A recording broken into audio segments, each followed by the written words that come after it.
మహాభారతం సులభ శైలిలో అర్జునుడు మత్స్యయంత్రాన్ని భేదించిన తరువాత అర్జునుడు వివిధాయుధ ధారణులై కయ్యానికి కాలు దువ్వుతున్న ప్రతిపక్షకులందరినీ గంభీర దృష్టిలతో ఒకసారి విలోకించి అమ్ముల పొది నుండి బాణం తీసుకొని మంత్రపూర్వకంగా కళ్ళకద్దుకొని వింట సంధించాడు.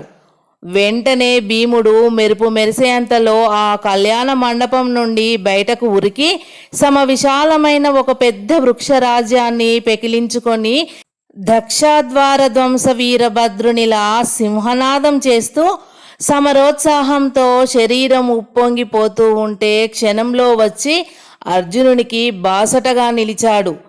అంతవరకు ఆ సభలో యాదవ వీర పరివేష్టితుడై ఒక వారగా కూర్చొని ఉన్న కృష్ణుడు బలరాముణ్ణి చూస్తూ, అన్నయ్య, ఇప్పుడు నీకు పరమ సంతోషకరమైన ఒక శుభవార్తను చెబుతాను, విను.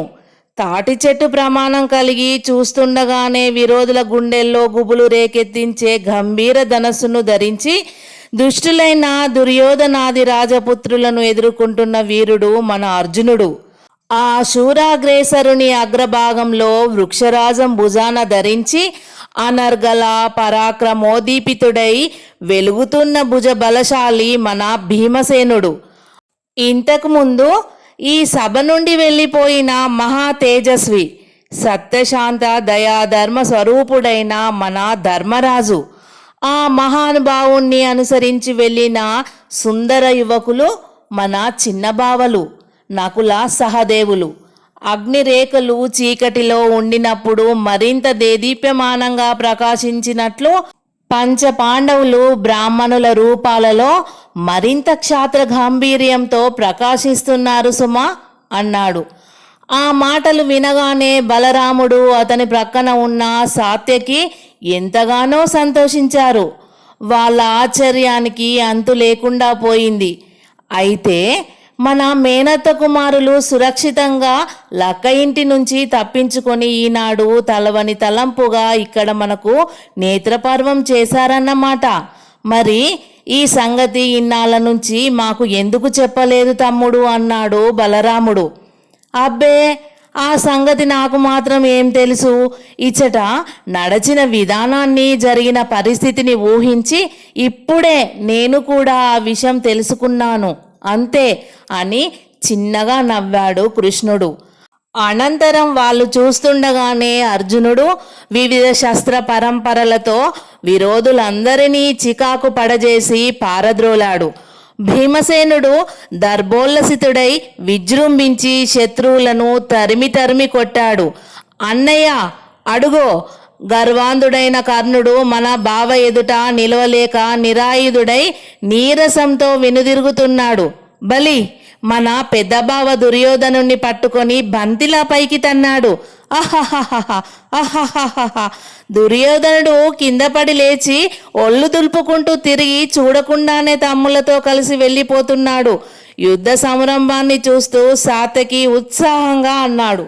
వీరులైన నిఖిల రాజపుత్రులను నిరాఘాటంగా అక్కడి నుండి పారద్రోలి వీరాది వీరులై శౌర గంభీర తేజస్సులతో ప్రకాశిస్తున్న భీమార్జులను సమీపించి ద్రుపదుడు సంతోషంతో పొంగిపోతూ వాళ్ళిద్దరినీ ప్రేమగా కౌగిలించుకున్నాడు.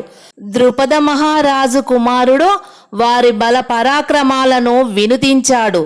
ద్రౌపది కన్యాహృదయంలో వెన్నెల వెల్లువ పొంగి పొర్లింది. చెలులు తక్కిన పరిచారికలు మురిసిపోయారు. బలరాముడు సంతోష వివశ స్వాంతనుడై లేచి భీమార్జునుల దిశగా వెళ్ళడానికి ప్రయత్నించడం చూసి కృష్ణుడు అతని చెయ్యి పట్టుకొని చూపులతోనే నివారించాడు. తమ్ముడైన సాత్యకితో యదువీరులతో బలరాముణ్ణి తీసుకొని తృప్తిగా అక్కడి నుండి వెళ్ళిపోయాడు. మహావీరులారా, మీ ఆకార తేజో విశేషాలు చూస్తూ ఉంటే మీరు సాధారణ బ్రాహ్మణులుగా కనిపించడం లేదు. ఇంద్రచంద్రులు బ్రాహ్మణ వేషాలలో దయచేసినట్లు భ్రమింపజేస్తున్నారు. తమరెవరో వివరంగా సెలవీయండి అన్నాడు ద్రుపదుడు సాదరంగా భీమార్జులను చూస్తూ. అతని మాటలకు ముత్యాల సరంలా ఉన్న తెల్లని అందమైన పలువరుస కనిపించేట్లు అర్జునుడు చిన్నగా నవ్వాడు. ద్రుపద మహారాజా, మేము మీరు ఊహించిన వాళ్ళము కాము, మానవులమే. చిన్నప్పటి నుండి వీర విద్యా పరిశ్రమ చేసినందువల్ల ఈ దినం మీకు సంతోషం కలిగించగలిగాము. దయచేసి మా చరిత్రలు తెలుసుకోవడానికి ప్రయత్నించకండి. బ్రాహ్మణుడనైన నాకు మీ పుత్రికని ఇచ్చి వివాహం చేయడానికి అభ్యంతరం ఏమైనా ఉంటే ఆ సంగతిని వివరించండి అన్నాడు అర్జునుడు. ఎంత మాట సెలవిచ్చారు! ఈ నా ముద్దుల కూతురును లోకైక పరాక్రమముడైన అర్జునుడికిచ్చి వివాహం చేయాలని మొదట్లో అనుకున్నాను. కానీ దురదృష్టం నన్ను వెంటాడి మరొక రూపంలో సంపూర్ణంగా అనుగ్రహించింది. దయచేసి నేను అడిగిన దానికి మనసు నొచ్చుకోకుండా రాజమందిరానికి వేంచేయండి. నా పుత్రికను ఇచ్చి మీకు వివాహం జరిపిస్తాను అన్నాడు ద్రుపదుడు అర్జునుణ్ణి చూస్తూ. మహారాజా, ఈ ఊరిలోనే ఒక కుంభకారుని గృహంలో నా తల్లి, నా అన్న, తమ్ముళ్ళు ఉన్నారు. ఇదిగో ఈ ఘనభుజుడు నాకు చిన్నన్న.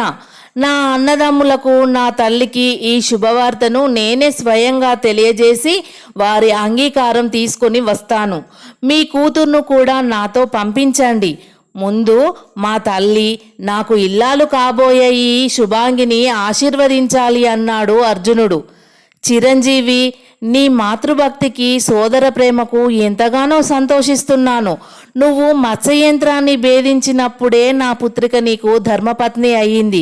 నీ భార్యను నీ ఇష్టం వచ్చిన చోటికి తీసుకువెళ్ళడానికి నీకు సంపూర్ణమైనటువంటి అధికారం ఉంది అని ద్రుపదుడు తన ప్రక్కనే నిలబడి సంతోషంతో తమ సంభాషణ వింటున్న దృష్టద్యుమ్నుణ్ణి చూసి, నాయనా, శుభ లక్షణోపేతమైన రథం సిద్ధం చేయించు అని ఆజ్ఞాపించాడు.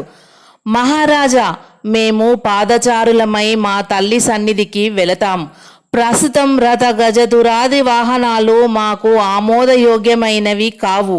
సెలవు అని అర్జునుడు ద్రుపదునికి నమస్కరించి దృష్టద్యుమ్నుణ్ణి సాదరంగా కౌగిలించుకొని భీమసేనుడు తన ముందు నడుస్తుండగా ద్రౌపదీ సమేతుడై అక్కడి నుండి కదిలిపోయాడు అర్జునుడు.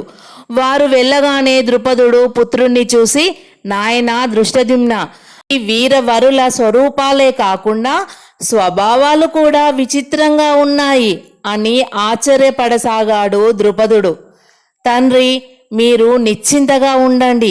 నేను రహస్యంగా వారి వెంట వెళ్ళి అన్ని వివరాలు తెలుసుకొని వస్తాను అని దృష్టద్యుమ్నుడు తండ్రికి నమస్కరించి అక్కడి నుండి బయలుదేరాడు.